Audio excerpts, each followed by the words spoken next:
दोस्तों, ज्योतिष ज्ञान गंगा में आपका स्वागत है। कैसे हैं आप लोग मित्रों? आज का हमारा विषय है धन कुबेर पोटली घर पर कैसे तैयार करें। मित्रों, दिवाली आ रही है। घर पर साफ सफाई से लेकर विविध प्रकार से हम लोग तैयारी करते हैं, माता रानी का इंतजार करते हैं, जिससे माता रानी लक्ष्मी मैया हमारे घर में प्रवेश कर सकें। अनेक प्रकार के नैवेद्यों से हम उनका भोग लगाते हैं, पूजन करते हैं, मंत्रों का जाप करते हैं और अंत में आरती करते हैं। तो मित्रों, धन त्रयोदशी से ही माता लक्ष्मी का पूजन आरंभ हो जाता है। हमारा दीपावली का त्योहार 5 दिवसीय होता है।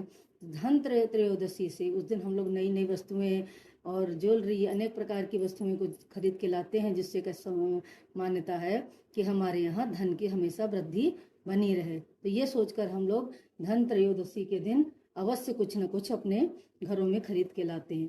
तो धन त्रयोदशी के दिन हम लोग क्या करते हैं कि एक पोटली बनाते हैं। इसी दिन हम सभी सामग्रियों को एकत्रित करके धन कुबेर की एक पोटली तैयार करते हैं और उसको माता लक्ष्मी के चरणों में अर्पित करके और उनके मंत्रों का जाप करके हम उनको समर्पित करते हैं। तो मित्रों, सबसे पहले मैं आपको ये बताऊंगी कि जब हम धन पोटली बनाएंगे तो हमें किन किन वस्तुओं की आवश्यकता होती है। और ये मित्रों मैं बताती हूँ। सबसे पहले तो मैं आपको ये दिखाती हूँ।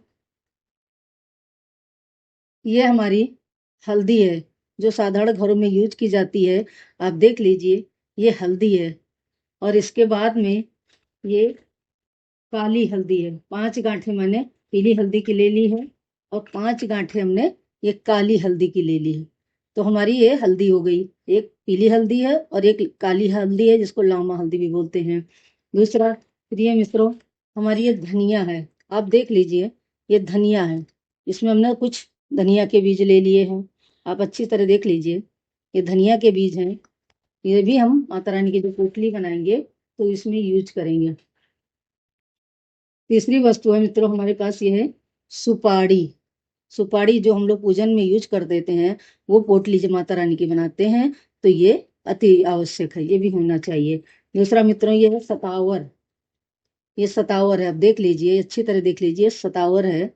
इसको भी हम जब पोटली बनाते हैं तो माता रानी के सामने रखते हैं। तो ये हमारा हो गया। इसके बाद में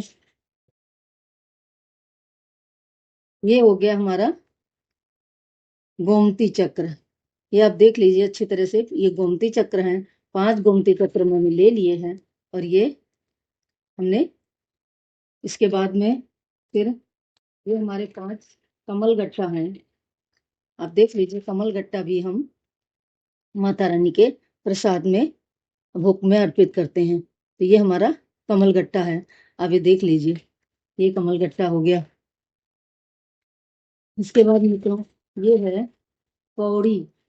कौड़ी कहते हैं माता रानी समुद्र से प्रकट हुई थी, इसलिए कौड़ी भी समुद्र में ही मिलती है। तो समुद्र में ही गोमती चक्र भी आता है। शंख भी, छोटे छोटे शंख भी होते हैं जो पूजन में यूज करते हैं। तो ये हमारी कौड़ी है। ये भी हम माता रानी की जो पोटली बनाएंगे अपनी समृद्धि के लिए, जिससे माता रानी हम पर सदैव कृपा करती रहे और हमारे घर में धन धान की कभी कोई कमी न हो। तो इसलिए हम माता रानी को प्रसन्न करने के लिए ये पोटली तैयार करते हैं। तो हमारा कमल गट्टा हो गया, सुपारी हो गई, धनिया हो गई, हल्दी हो गई, सतावर हो गई। और इसके बाद में मित्रों, ये है हमारा गुंजा। ये गुंजा है, काली गुंजा है। इसको काली गुंजा बोलते हैं, प्योर काली है। आप देख लीजिए, ये प्योर काली गुंजा है। इसके बाद में मित्रों, ये है लाल गुंजा। ये लाल गुंजा है, इसको भी देख लीजिए, ये लाल गुंजा है। तो गुंजा और दूसरी गुंजा है ये सफेद गुंजा। ये 3 प्रकार की गुंजा अगर संभव हो तो अवश्य पोटली बनाने में इस्तेमाल करना चाहिए। आप अच्छी तरह देख लीजिए, लाल गुंजा भी लेते हैं, काली गुंजा भी लेते हैं और ये सफेद गुंजा भी हम पोटली बनाने में इस्तेमाल करते हैं। इसके बाद मित्रों, ये है अमर बेल। अमर बेल की सूखी लकड़ियां हैं। कहते हैं कि अगर अमर बेल माता रानी को अर्पित की जाए, या हम पोटली बनाने में इसको यूज करते हैं। तो जिस तरह अमर बेल बढ़ती है उस तरह हमारे घर में धन की भी वृद्धि होती है। तो ये सोचकर हम अमर बेल भी अपने पूजन में इस्तेमाल करते हैं। इसके बाद मित्रों, ये है नाग केसर। ये नाग केसर आप देख लीजिए, ये नाग केसर है। तो इसको भी हम माता रानी की पोटली में रखते हैं। तो इसमें हमने कुल मिला करके, और ये हमारा एक चांदी का सिक्का है, इसमें गणेश लक्ष्मी बने हुए हैं। अगर ये संभव हो तो ये भी अवश्य रखें, और संभव नहीं है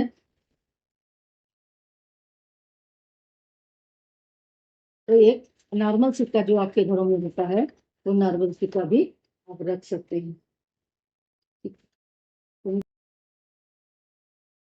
ये अच्छी तरह देख लीजिए, सारी सामग्री हम आपको दिखा रहे हैं एक एक करके। ये सारी सामग्रियां हमारी रखी हुई हैं, तो ये आप अच्छी तरह देख लीजिए। ये सब मैं दिखा रही हूँ आपको। ये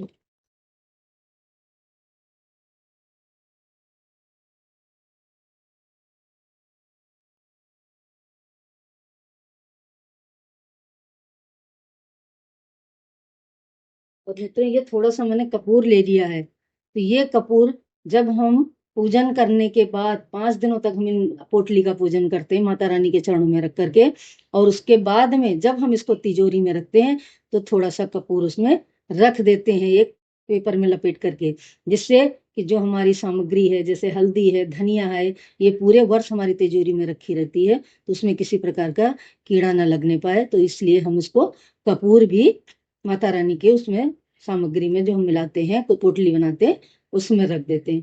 तो ये मित्रों, अगर नहीं संभव है तो एक सब सिंगल 1 रुपए का सिक्का भी आप रख सकते हैं। तो ये सारी पोटली मैंने तैयार कर ली है।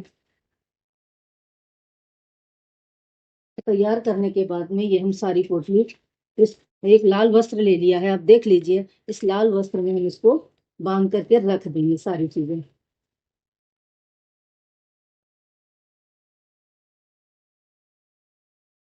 तो ये सारी पोटली में मैंने इसे बांध ली है, और बांधने के बाद में इसको हम कलावा से इसको इसे बांध देंगे।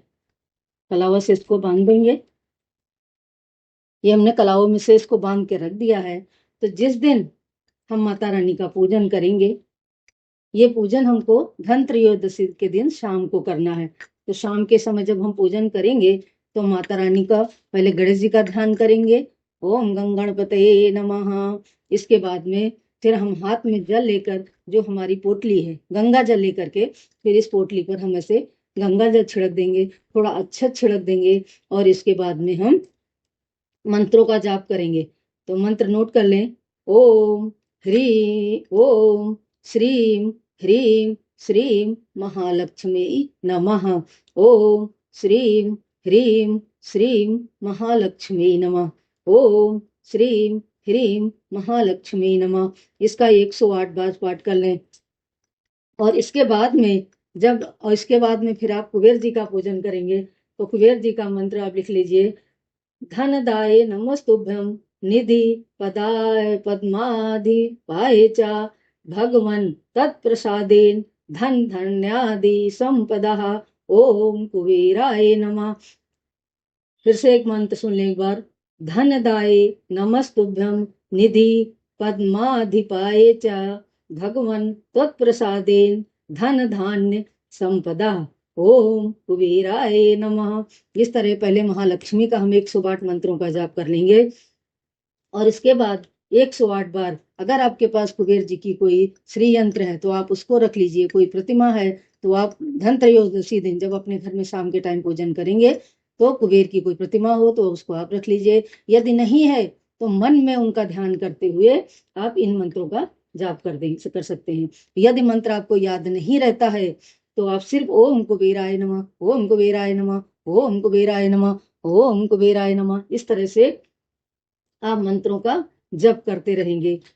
तो मित्रों, ये हमारी पोटली तैयार हो गई है, ये मैंने आपको दिखा दी है, और ये हम धन त्रयोदशी दिन माता रानी के चरणों में रखेंगे। शाम के समय उनका पूजन करेंगे। पूजन के लिए मैंने मंत्र आपको बता दिया है, और जब हमारा पूजन हो जाएगा तब हम बोलेंगे ओम ह्रीं महालक्ष्म्यै च विद्महे विष्णुपत्नी च धीमहि तन्नो लक्ष्मी प्रचोदयात्। ह्रीं ओम।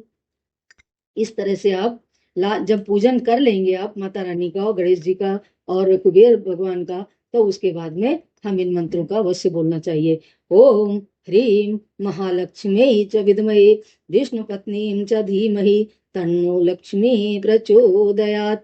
इस तरह से आप मंत्रों का जाप कर सकते हैं। तो मित्रों, ये मैंने आपको बता दी कि माता रानी की धन पोटली जो हमारे घर में समृद्धि लाती है, इसलिए हम लोग तैयार करते हैं इसको और अपने तिजोरी में रखते हैं, जिससे हमारे घर में धन धान की कोई कमी न होने पाए। तो इसलिए धन मित्रों, ये पोटली अवश्य बनाना चाहिए। और इसके बाद में मैं आपको बताना चाहूंगी कि मित्रों, हमारा ये 5 दिवसीय इसमें पूजन होता है।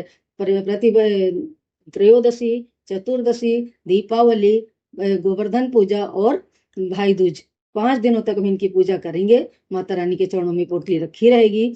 भाई दूज के दिन पूजन करने के बाद इस पोटली को उठाकर और अपनी तिजोरी में रख दें, जहाँ पर आप अपना धन या अन्य वस्तुएं रखते हैं, जो अन्य वस्तुएं रखते हैं वहाँ पर इस पोटली को रख दें। सबसे पहले वहाँ पर गंगा जल छिड़कें, फिर इसके बाद रोली, हल्दी, कुमकुम से स्वास्तिक बना दें और थोड़े से चावल वहाँ पर रख दें और उसके बाद में ये अपनी पोटली तिजोरी में स्थापित कर लें। आपके घर में वर्ष भर धन धान्य की कोई कमी नहीं होगी और समृद्धि बनी रहेगी।